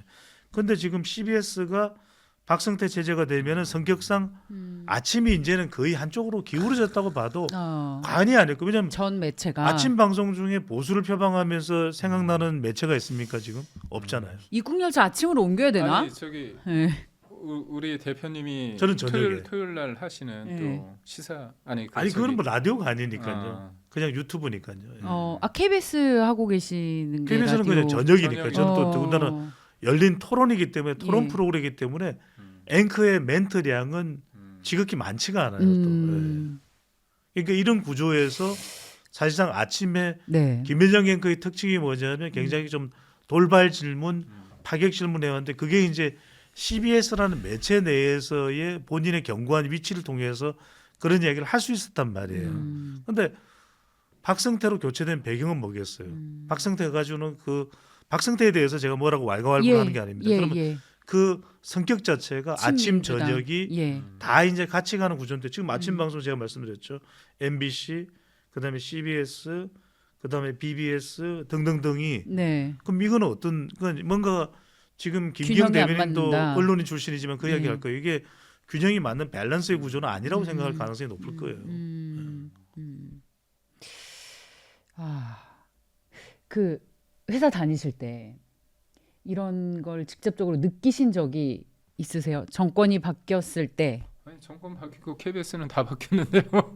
메인 앵커부터 해가지고 다 바뀌었죠. 그러니까 이게 뭐 우리 박 앵커 같은 경우는 MBC에 계셨고 전 KBS에 있었지만 사실 정권이 바뀌고 나서 사장도 바뀌고 앵커도 바뀌고 전반적으로 어느 정도였냐면 부장 자체가 다 언론 노조 사람들로 다 바뀌었습니다. 이게 비극인 거죠. 그렇기 때문에 우리가 어려운 표현으로 지배구조 개선이라고 하고 쉬운 표현으로 하면 사장을 뽑는 방식에 대해서 정치권에서 조금 맞아요. 거리를 두게끔 하자는 게 이제 방송법 개정안인데 예. 지금의 그 이재명 정부에서 민주당에서 하는 방송법 이른바 방송 3법 개혁이 아니라 개악이라고 볼 수밖에 없는 게 구조적으로 언론 노조와 민주당의 성향들 사람들이 사장을 선임하는 구조로 바꿔놨거든요. 네. 그러니까 예전에는 정권 바뀌면 보수 진보 왔다 갔다 했는데 지금은 정권과 상관없이 노조, 언론 노조, 민주노총 그리고 친민주당 계열의 사람들이 영향을 줄 수 있는 거로 토대를 만들어냈습니다. 그리고 또 하나는 뭐냐면 종편마저도 노사 편성위원회를 만들어서 편성위원회에서 노조, 그러니까 사측하고 노조가 동수입니다. 그리고 지금 연합뉴스 채널, 연합뉴스 TV 그리고 YTN마저도 이사회 구성이 아니라 제가 알기로는 이 방송 3법이 통과된 다음에 6개월 내인가요? 3개월 내에 이게 바뀌도록 돼 있습니다. 예. 그러니까 결국 이재명 정부 들어서 다 이 소위 말해서 사장을 다 바꾸는 상황이거든요. 바꿨죠. 네. 예. 그래서 그렇게 본다면 예. 이게 앵커의 문제를 떠나서 윗선에서 뭔가 영향력을 행사할 수 있게끔 네. 이 판을 바꿨다는 게 굉장히 무서운 상황이죠. 이 구조가 중요한 게 예. 굉장히 무서운 게 예. 제가 직업별 분석을 해도 과거에는 그래도 이제 소사장이라고 이야기하는 개념이 자영업이에요. 그럼 이 자영업은 보수였어요. 그런데 자영업도 더 이상 보수가 아니에요. 더 이상 보수가 아닌 게 자영업들이 주로 장사의 대상이 되는 게 40, 50대란 말이에요. 근데 40, 50대는 친민주당, 네. 그다음에 친민주당이 선택하는 대권 후보에 대한 선택 비율이 높아진단 말이에요. 그러니까 과거에는 주로 제조업이 기반이었기 때문에 주로 이제 기업을 하는 쪽에서는 기업에도 왜 보면은 임원급이나 그래도 관리자급이 많잖아요. 그러면은 그런 사람들은 다 좀 친정부적인 성격을 띄어요. 그게 가능했던 게 대처도 그래서 완전히 그쪽으로 해서 강한 그 철의 재상, 철의 여인 이걸 갖잖아요. 지금은 그게 왜 안 되느냐? 대부분이 빅테크 IT 기업이에요. 이들의 IT 기업들은 공장에서 제조하는 게 아니잖아요. 그러면 이들의 대부분의 플랫폼 서비스의 대상자들이 누구냐? 40, 50대예요. 온라인 이 수요자들이 말이에요. 이들은 그래서 이 정부에 막 충성하는 성격들이 없어요. 그러니까 직업군으로 보면 자영업도 민주당을 지지하고 블루칼라도 네. 그러니까 이 부분이 연구를 해야 돼요. 제가 예. 수도 없이 이런 부분들에 대한 연구가 없으면 네. 그러니까 이들을 어떻게 표로 우호적으로 연결시킬 수 있을까에 대한 잘 부분들이 알겠습니다. 예. 판단이 안 된다는 말씀을 예. 드리는 거죠. 네. 학계에도 숙제를 내주시는 그러니까 우리 배 수장님 아주 좋은 네 말씀이세요. 이게 제가 풀리지 않는 숙제죠. 하나만 더 지금까지. 붙이면 이게 예. 지금 방송의 청취자 구조에도 나타나는 거예요. 그거 아세요? 김어준 방송 청와대 출입하고 있는 그렇죠. 거. 그래서 그것 때문에 말이 많았어요. 그랬더니 대통령실이 바로 보수 성향 매체도 동일한 기준으로 신청하라고 얘기를 했어요. 신청을 하겠습니까? 뭐 하면 하는 거긴 한데 이게 보면 이제 그 이상호 예. 전 MBC 기자 고발 뉴스잖아요. 근데 예. 저번에 되게 재밌는 게 그때 그 기자회견을 하는데 본인이 딱 손을 들고서 할 때 MBC 하다 고발 뉴스 이런 식으로 얘기를 하더라고요. 예, 예. 자기가 MBC 기자였다는 것을 강조하기 강조하는 거죠. 위해서 하는 건데 예. 유튜브를 언론으로 볼 것인가 했을 때 어떻게 보면 본인들이 사실 대통령실 출입하는 거 기본은 어떻게 되냐면요. 대통령실에서 찍어서 그걸 오케이 하는 게 아니라 기자단, 맞습니다. 기자단, 간사단에서 그걸 오케이를 해야 되는데 저번 같은 경우는 그냥 대통령실, 그러니까 이재명 정부의 대통령실에서 그냥 오케이를 한 거예요. 이런 적은 없거든요. 그러니까 이제까지의 그 기자 사회에서의 관례상 예. 그쪽이 어떤 일종의 출입을 몇 년 하고 관련 기사를 어느 정도 써가지고 기자들 사회에서 저기는 언론으로서 납득이 인정을 돼야 한다. 하죠. 예. 근데 그런 관례를 다 무시를 했고 저는 더 이해할 수 없는 게 대통령실에 출입하는 언론사들이 이 문제를 그냥 내두나요? 그러니까요. 음. 그걸 그냥 넘어갔다는 건 이미 길들여지고 있다는 거 아닙니까? 그렇게 저는 해석할 수도 있죠. 예. 그러니까 이번 같은 경우에 예를 기자로서의 들어서 자존심이 있는 건데. 그러니까 이번에 그 징벌적 손해배상 내지 않았습니까? 허위 조작 보도 관련해서 손배소. 그거 저는 언론사들이 이걸 세게 부딪혀야 되는데 맞습니다. 예. 그냥 내두더라고요. 사실상. 근데 이제 허위 보도 그리고 노종면 전 YTN 기자 출신에는 논평 관련해서도 정정 보도인가요? 반론 보도인가 할 수 있게끔 예. 법안에 넣었다고 하는데 예. 논평이란 거는 우리가 어떤 뭐 팩트를 근거로 얘기하지만 좋다 나쁘다에 대한 평가가 있을 수 있는 거잖아요. 논평을 대상으로 해가지고 그렇게 뭔가 법적으로 할 수 있다고 얘기하는 거 그리고 또 무엇보다도 그거를 기자 출신이 한다는 거 굉장히 좀 무서운 것 같습니다. 아니 그 모든 걸 다 걸고 넘어지겠다는 거예요. 그러니까 이게 무서운 게 실제로 한다 안 한다를 떠나서 할 수도 있어라는 게 더 무서운 거예요. 그러니까 재갈 물리기를 하는 거죠. 우리가 차라리 아예 실제로 그렇게 액션을 취하면은 더 오히려 그냥 덜 답답할 텐데 우리도 그렇잖아요.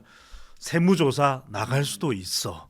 그게 제일 무서운 거예요. 그럼 뭐 어떡하라는 거야? 그럼 뭐 정리하라는 거야? 정비하라는 거야? 그리고 이게 굉장히 무형의 압박이 올 수 있는 유형이 아니에요. 자, 방금 전에 이제 그 청와대 오늘부터 청와대 이제 출입이 오늘부터입니다. 예, 춘추관이 맞아요. 오늘부터인데 춘추관. 예. 오늘부터인데 보세요. 아니 김어준 방송에 대해서는 김어준 방송이 갑이에요. 을이 아니에요. 강훈식 출연하죠. 강유정 올 필요도 없어. 가서 출연해요. 충정도 가서 출연해요. 그다음에 김민석 총리. 그러니 김어준 방송에서는 아니 그러면 우리 청와대 춘추관 안 갈게. 당신들이 와. 온다니까요. 왜? 그 방송 나가야 공천 받을 수 있고 그 방송 나가야 지지율 올라갈 수 있고 이 생각을 해요. 그러니까 이게 을이 아니라 갑입니다. 그 이재명 대통령도 업무 보고 전국을 다닐 게 아니라 그 김어준 방송에 방송에서 가면 하시죠. 되는데 예. 그럼 김어준이 적당하게 웃긴 얘기 제가 볼 때는 웃긴 얘기는 김어준이 김어준이 더 더 잘해. 잘하지 않지 않나? 절대 안 그러죠. 왜냐하면 대통령은 예. 카메라와 마이크가 업무 보고에서 자신에게 와야 되는데 그럼 김어준으로 가버리죠. 김어준 동접자가 몇 명이 되겠어요? 그럼 그 재산은 어마어마한 거죠. 어마어마한 거죠. 이게 참 저희도 몸담고 있는 곳이라 이 언론이라는 곳이 방송이자 이게 굉장히 쓰린 가슴을 안고 얘기를 하고 근데 있습니다. 이게 되게 무서운 게 뭐냐면요. 저희가 어떤 얘기를 할 때 음. 뭔가 이렇게 한번 뭔가 생각을 하게 되잖아요. 이게 자기 검열이거든. 그렇잖아요. 이게 보면 논평을 반론할 수 있게 한다는 거예요. 반론 보도를 청구할 수 있게끔 수정해서 언론사의 의견, 논평 등 비사실적 보도까지 이거에 대해서 문제를 삼겠다는 건데 저는 지금 이재명 대통령이 그 지금까지 업무 보고를 생중계로 했잖아요. 각 부처한테 받았습니다. 자, 이재명 대통령께 촉구합니다. 국민에게 본인의 업무 보고를 하십시오. 입국열차에서 마련해드리겠습니다. 저도 질책 잘합니다. 그리고 우리 김기행 대변인, 우리 배종찬 소장님 나오셔서 한번 합시다. 저는 물병 던질 수도 있어. 오세함이 아니라 박세함이군요. 한번 하시죠. 갑시다. 네. 이거 김현정 앵커의 하차 소식이 남일 같지 않아서 아니 근데 한편으로는 남일 같지 않아서 저희 아이템으로 선정했습니다. 김현정 시대가 예. 저문다는 것은 네. 1월 2일까지만 방송을 한다고 하니까요. 예. 저는 그러면 박세함이 시대가 열리는구나. 저희 아침 7시 반으로 옮기십시오. 예. 저도 뭐 MBC에서 대통령이 바뀌자 취재 기자로 입사한 제가 다음 날 회사 가니까 갑자기 카메라 기자가 돼 있었던 경험이 저도 있기 때문에 2018년에요. 그래서 1년 정도 모르셨어요? 아니 근데 카메라를 모르는 사람을 카메라 기자로 발령을 낼 수가 있나요? 제 말이요. 그거는 저도 저지만 기존에 열심히 카메라 공부하고 실기까지 합격을 해서 카메라 기자가 된 MBC 기존 카메라 기자들에 대한 모욕이기도 해요. 아무것도 카메라에 대해서 아무것도 모르는 저를 잠깐만요. 그러면 카메라를 실제 들고 나가야 되는 상황이에요? 나가야 되는 상황을 만든 거죠. 근데 그게 명분으로만 그렇게 만들었다는 것이 저희 그런 식으로 카메라 기자로 발령된 몇 명을 골방에 모아놨어요. 그래서 뭐 했냐면 너희 유튜브 아이템을 하루에 하나씩 내라. 그렇게 해서 한 3시나 4시쯤에 숙제 검사를 하는 거예요. 근데 뭐 아이디어 나오겠어요? 뭐 어느 동네에 가면 어떤 강아지가 있는데 되게 희귀하더랍니다. 뭐 이런 거를 10년 넘은 기자들한테 시키고 있는 거예요. 그러니까 그냥 거기 가만히 앉아 있다가 밥 먹고 퇴근하라는 얘기죠. 대부분이 나왔습니다. 그래서 입국열차 하고 있잖아요. 이 뭐 한두 가지 이슈가 아니에요. 왜 이렇게 눈물이 나세요? 뿌뿌뿌뿌.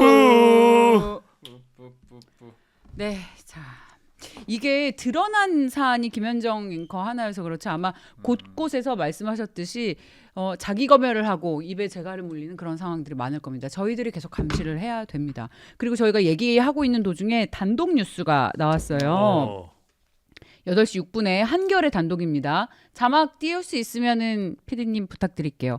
김병기 원내대표가 대한항공에서 받은 호텔 숙박 초대권으로 지난 11월 2박 3일 동안 160여만 원 상당의 최고급 객실과 서비스를 이용한 정황이 포착됐다라는 것을 한겨레가 단독 입수해서. 그러면 거기에서도 기내식을 38,000원어치만 먹은 거 아닌가? 근데 지금 제가 아까도 말씀드렸듯이 많은 분들이 왜 정청래 대표와 같은 목소리를 내고 있는가라는 부분을 궁금해하신 분들이 계실 거예요. 왜냐하면은 근데 최근 들어서 보면은 김병기 원내대표 관련해서도 저는 반격이 들어왔다고 봐요. 그러니까 지금 대한항공에서 받아 쓴 정황을 어느 신문에서 보도했냐면 한겨레에서 보도를 했습니다. 그 이야기는 지금 한겨레 신문이 지금 민주당을 파헤치는데 굉장히 집중되어 있는 매체는 아니라고 보잖아요. 그렇죠. 그런데도 불구하고 직원에 전달돼 함께 사용했다 취득 경위를 몰랐다. 그래서 최근에 정청래 대표와 입을 맞추고 있다라는 것도 저는 굉장히 지금 김병기 원내대표도 수세에 몰려 있는 상황이다. 그러니까 쿠팡도 그렇고 대한항공도 그렇고 지금 그 이전으로 되돌아가면은 국정원 시절에 그건 뭐 본인이 해명을 하긴 했지만 아들의 취업과 관련된 의혹들이 이게 굉장히 연이어서 나와요. 예. 그러니까 이게 지금 김병기 원내대표도 좋은 상황이 아니다. 어떻게 보면은 지금 정청래 대표가 일단은 반격을 가하는 상황에서 본인도 올라탈 수. 왜냐하면 김병기 이 원내대표는 따지고 보면 오히려 대통령 쪽에 한 배를 타야 될 사람인데 정청래 대표 쪽으로 타고 있는 것도 뭔가 석연치가 않은 거예요. 그러니까 저는 그럴 만한 이유가 있을 것인데 지금 쏟아지는 뉴스를 보면 그런 정황들이 심상치가 않게 연관되어 있는 거 아닌가라는 생각을 한다는 겁니다. 뉴스타파에서도 김병기 원내대표 아들 편입학 이슈 얘기하고 지금 한겨레에서도 대한항공에서 160만 원 숙박권 받아 쓴 정황 나왔다고 하고 이 계속 소위 진보 매체에서 김병기 원내대표를 소위 말해서 계속 생채기를 내고 있는데 이게 무슨 그러니까 사실 저번에 이제 원내대표 경선 되게 이례적이잖아요. 근데 서영교 원내대표하고 후보하고 그렇게 했을 때 그때 MBC가 사실 김병기 관련해서 자제분 관련해서 국정원 사실상 뭐 청탁한 거 아니냐, 뭔가 이렇게 경력직으로 뽑을 때 힘을 쓴 거 아니냐 그렇게 됐잖아요. 그런데 이제 김병기 원내대표가 국정원 출신이기 때문에 이런 부분에 대해서 누구보다도 되게 조심할 수밖에 없는 상황인데도 불구하고 저번에 같은 경우는 쿠팡 관련해서 녹취록이 나온 거잖아요. 네. 사실상 자기가 그 70만 원짜리 호텔 가가지고 가방에서 문서를 딱 해가지고 보여줬다는 거잖아요. 그래서 인사청탁. 더군다나 그 대상자가 누구냐? 자기가 데리고 있었던 사람들이잖아요. 그렇다면 제가 볼 때 그런 것들이 꽤 많나 봐요. 여기도 보니까 캡처된 걸 보니까 비서관하고 통화한 거죠. 비서관하고 대한항공 쪽에서 얘기한 거 보면 이거는 단순한 제보를 넣어서 뒷배가 좀 있다. 저는 이게 서영교 의원 사이에서 서로 간에 이제 건널 수 없는 깊은 골이 있는 건지 아니면 뭔가 뒤에서 김병기 쪽을 뒤흔드는 세력이 있는 건지 요거는 그러게요. 재밌네요. 어떤 시그널일 수 있을까요? 저는 이게 뭐 너무 좀 지나친 해석은 경계합니다. 물론 이것도 어디까지나 추정이 저도 추정이 의미라는 차원에서 말씀을 드립니다만 아까도 말씀드렸듯이 지금 저는 내부의 권력 구조가 굉장히 민감하게 움직이고 있다. 그러니까 김병기 이 원내대표는 따지고 보면은 문재인 전 대통령 사람이에요. 맞습니다. 2016년에 발탁이 될 때도 어떤 인연이 있냐면 경의 라인이에요. 얼마 전에 우리가 건국 라인도 있었잖아요. 중대 라인이 있고. 예. 그러니까 이제 이재명 대통령과 문진석과 김남국과 이렇게는 또 그때 나왔던 홍땡땡 그 인사, 그렇죠. 그 인사는 이 한국자동차산업협회의 본부장을 역임인데 그 인사는 다 중대 라인입니다. 그 다음에 강훈식 뭐 이렇게는 이제 또 건국대 라인이에요. 근데 지금 김병기 원내대표는 경희대 라인입니다. 그러니까 이제 그러니까 25년 이상 국정원에서 근무를 했고 2016년 20대 총선을 앞두고 이제 문재인 전 대통령의 이 또 상당히 가까운 그런 관계로 이제 알려져 있었는데 그 뒤로는 이제 본인이 이제 친명을 표방하기는 했어요. 근데 모르죠. 일단은 원내대표로 진입하고 난 이후에 과연 이 구도가 어떻게 되는지를 또 우리가 알 수가 없거든요. 그러니까 여하튼 대통령하고 가장 가까운 사람은 찬데 마음이 꽉 찬데 그 다음에 지금 양쪽에 포진하고 있는 김민석 총리와 강훈식 실장. 그러니까 이들의 구도에서 김병기 원내대표가 어떻게 자리매김되고 있는가 이 부분도 굉장히 중요할 수 있어요. 예. 그러니까 최근에 이제 김병기 원내대표가 그 선을 좀 정청래 대표하고는 걷다가 또 이렇게 서로 입이 네, 오늘 맞는 상황으로까지 온 배경은 뭘까라는 게 굉장히 궁금하잖아요. 우리가 다는 내릴 수는 없지만 그러니까 본인이 원하지 않아도 그렇게 가까워질 수밖에 없는 그렇죠. 상황으로 저는 내몰리는 저는 게 이런 것들이 최근에 일련의 상황들을 보면은 서영교 의원이 쿠팡 관계자와 접촉했다라는 것은 누구에게 문자가 간 겁니까? 김병기 원내대표에게 문자가 갔잖아요.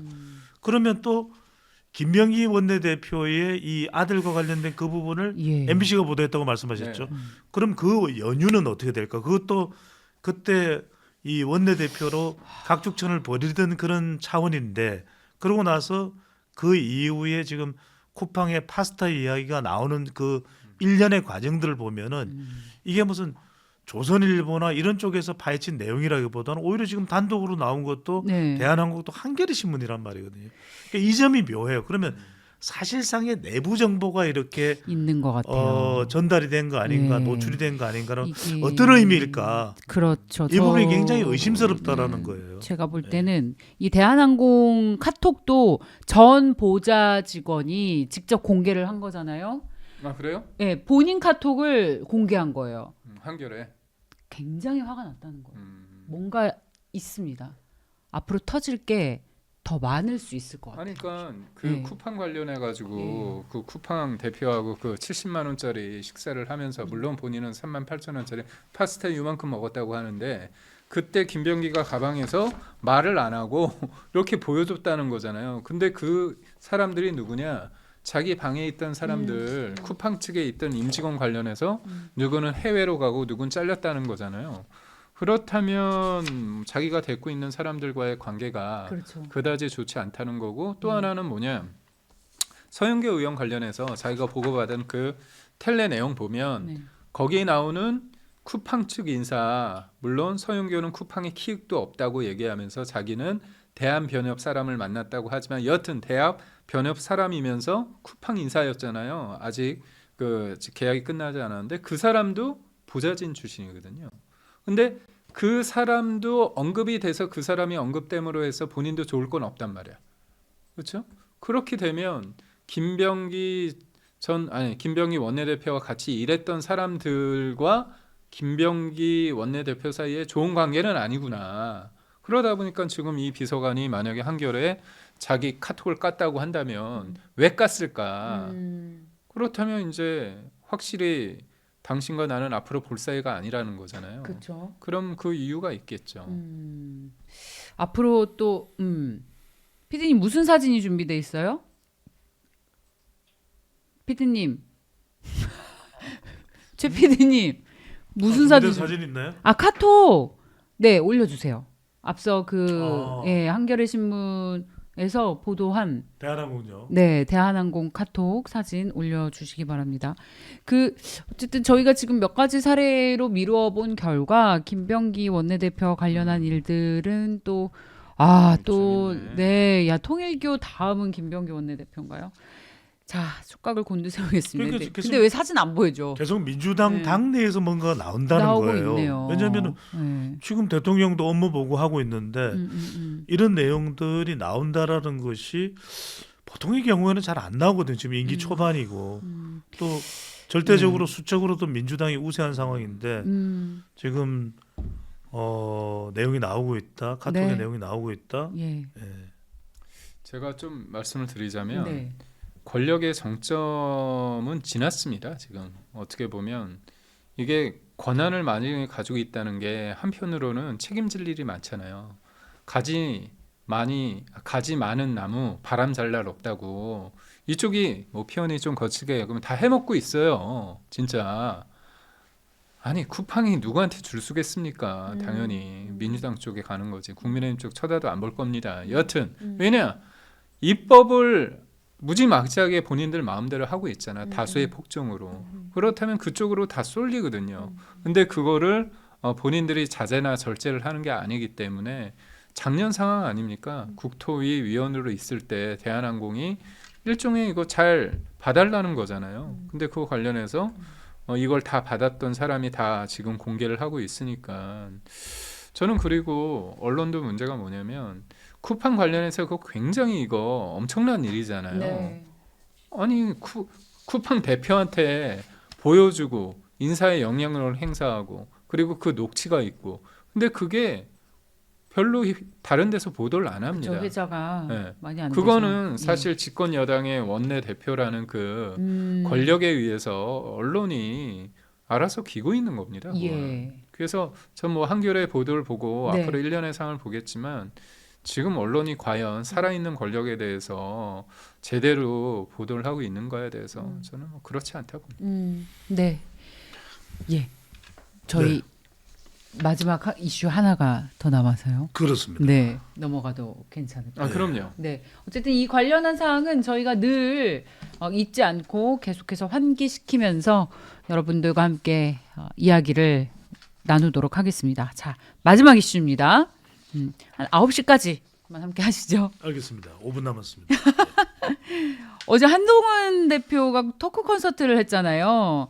근데 그 기사에는 1,500명 정도 모였다라고 나왔고 경찰 추산 1,500명 그리고 주최 측 추산 한 수천 명 정도 되는 걸로 얘기가 나오고 있습니다. 당내에서는 뭐라고 얘기를 하나요? 왜냐면은 내가 민주당과 싸울 때 민주당이 아니라 저랑 싸워서 정치적 탈출구를 만들고 싶어하는 사람이 있다라고 얘기를 했잖아요. 당내에서 어떤 얘기가? 저는 그러니까 본인이 지금 느끼는 그거를 한 1년 전에 역으로 한번 생각했으면 좀 어땠을까 그런 생각을 해요. 뭐 한동훈 당시 대표께서 생각해 보십시오. 민주당이요. 서울중앙지검장, 감사원장을 12월 3일 그 다음 날에 탄핵하려고 했었어요. 그 전에 어떻습니까? 방송통신위원장은 무려 4명을 탄핵 발의를 했었고요. 그리고 법무부 장관. 그러니까 결국은 이런 무도한 세력은 없었습니다. 그야말로 윤석열 대통령 관련해서 끊임없이 탄핵시키려고 다 그렇게 빌드업을 만들었잖아요. 그러면 대통령에 대해서 당시 대표가 불만이 있을 수 있죠. 그런데 지금 한동훈 전 대표가 얘기하는 거, 그 당시에 과연 이재명과 민주당과 한동훈 당시 대표는 치열하게 싸웠는가? 저는 그 부분에 대해서는 모릅니다. 저도 뭐 대통령실에 있었고 그리고 작년에는 나와서 총선 끝나고 나서 제가 이제 패널 활동을 할 텐데 그 부분에서 사람들은 그렇게 생각 안 했거든요. 그러니까 대통령에 대해서 문제 제기를 많이 했죠. 그래서 그게 좀 아쉽다. 근데 본인 지금 생각하는 게 민주당과 싸울 때 왜 나를 괴롭히냐 이거잖아요. 그렇다면 저는 작년에 그 당시에 국민의힘에 적지 않은 사람들이 한동훈 당시 대표에 대해 느꼈던 그 감정을 본인이 좀 느껴보시는 건 어떨까 생각합니다. 네, 일침을 가하셨습니다. 저는 뭐 다른 이야기보다는 예. 결국 장동혁 대표 체제의 최대 화두는 이재명 정부의 대응. 내년 지방선거가 돼야 되는데 네. 거기에 딱 걸려 있는 게 한동훈 전 대표예요. 이 문제를 어떻게 해결할 것인가. 그러니까 저는 이제 원론적인 걸 말씀드릴 수밖에 없는 게 이걸 이렇게 해결해라 저렇게 해결해라 답이 안 나와요. 근데 어떤 식으로든 그러면 해결을 안 하고 갈 수 있느냐. 어정쩡한 상태로 가기도 어려워요. 그러니까 이거는 장동혁 대표의 결단이 필요한 것 같아요. 이거는 애매하게 갈 수는 없는 상황인 것 같아요. 네, 아예 안고 가던가, 그렇죠. 아니면 아예 과감하게 더욱 그렇죠. 예, 그 선택이 기로에 서 있는 것 같아요. 예, 그러니까 안을 수 있느냐, 음. 안으면은 완전히 이 끊고 가느냐, 예, 이 결단을 내려야 되고 그 결단으로부터 오는 여파가 있겠죠. 예, 그것도 장동혁 대표가 감당할 부분인데 어느 게 답이라고 이야기를 하기가 힘들어요. 워낙 이건 복잡한 사안이기 때문에 다만 어정쩡한 상태로 가서는 안 될 것 같아요. 네, 어정쩡한 상태로 가서는 예, 전투력도 안 생기고 맞아요. 내부 싸움에 예, 그냥 낮과 밤이 다 가는 상황이 될 가능성이 높기 때문에 맞습니다. 날밤이 지나는 상황이 될 수밖에 없기 때문에 동지팥죽 먹어야 되는 상황이 올 수밖에 없기 때문에 이건 장동혁 대표가 예, 어떤 식으로든 단판을 짓고 넘어가야 될 부분으로 보입니다. 그 12월 안에 뭔가 거치라고 했나요? 그 장동혁 대표의 정확한 자신의 스탠스가 플랜이 예 있다고 나왔다. 했죠. 예. 스케줄이 있다고 얘기했죠. 예. 사실 우리 김기훈 대변인께서 지난주 나오셔서 이와 관련한 이야기로 뜨거운 논쟁을 하셨기 때문에 많이 의견을 피력을 하셨습니다만 또 다시 여쭤보고 마무리를 할까요? 결론 어떻게 날까요? 저는 변화를 합니다. 변화를 하는데 그 변할 수밖에 없는 이유는 내년 지방선거가 국민의힘의 승리가 아니라 지금의 민주당의 폭주와 이재명 정부의 그 야만의 폭거를 막을 수 있는 길을 위해서 우리가 변해야 된다. 그런 생각을 합니다. 그래서 장동혁 대표가 그 얘기를 했잖아요. 좀 민감한 얘기일 수 있는데 내가 계엄 해제의 표결에 임했다. 그리고 본회의장에 들어오지 않은 90명도 만약에 들어왔으면 나와 같은 행동을 했을 것이다. 이거 굉장히 민감한 얘기입니다. 그런데 당원들이 그런 상황을 나를 당대표로 뽑았다. 그런 거에 대한 뭐 부채의식이란 표현은 안 썼지만 그런 거에 대해서 좀 자유로운 나를 해서 제대로 싸우라고 한 거다. 그런 얘기를 한 겁니다. 그래서 리더는 굉장히 고독한 존재입니다. 그리고 결단을 했다는 건 결국은 그거에 대한 책임 온전하게 본인이 받아 안는 거거든요. 그런데 저는 장동혁 대표가 얘기했던 것 중에서 이기는 게 혁신이다 그 말이 전당대회 때 그 워딩을 저는 계속 갖고 있어요. 그래서 장동혁 대표가 내년 지방선거를 위해서 지금 변화를 한다면 전통적인 지지층 그리고 중도 이런 것까지 다 결부해서 어쩔 수 없는 상황적인 상황에서 결단을 해야 됩니다. 그 결단에 대해서 사람들이 그러겠죠. 장동혁의 변화는 이기기 위해서 오죽하면 그러겠느냐. 납득이 된다고 하면 성공적인 거고 그 과정에서 또 서운한 사람들이 생길 수 있고 이견을 표출하는 사람이 있겠지만 그거에 대해서 온전하게 받아줘야 된다 저는 봅니다. 그래서 결국은 이겼을 때 지금의 어떻게 보면 사람들에 대한 그 반발 그런 것들이 다 이제 녹을 수 있다. 저는 그렇게 봐서 분명한 자기 입장이 있을 겁니다. 예. 네, 네. 어떤 입장이 나올지 저희가 계속 지켜보도록 하겠습니다. 저는 뭐 한마디만 말씀드리겠습니다. 이기기 위해서는 배추도사의 말을 들으라. 원, 투, 뿌뿌뿌뿌. 맞습니다.